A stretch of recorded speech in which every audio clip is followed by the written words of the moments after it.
যতদিন বাঁচবেন ততদিন পাবেন। এ ভান্ডার আমার মা বোনের ভান্ডার, উত্তরোত্তর বৃদ্ধি পাবে।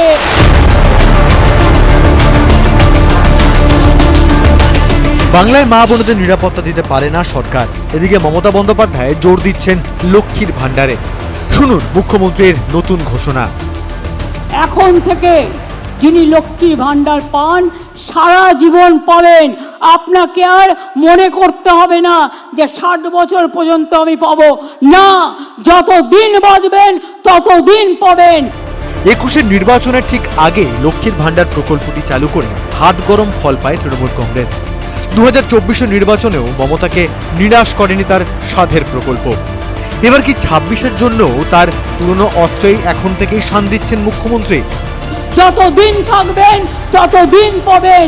এ ভান্ডার আমার মা বোনের ভান্ডার, উত্তরোত্তর বৃদ্ধি পাবে, লক্ষ্মীর ভান্ডার বাড়বে। বড় শিল্প নেই বাংলায়, রাজস্ব আসবে কোথা থেকে? মমতার ভোট অস্ত্রের খরচ বহন করতে পারবে সরকারি তহবিল?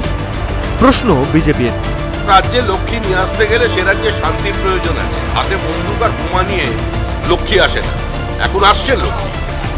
এখন গান বদলে গেছে, এসো মা লক্ষ্মী পাশের ঘরে।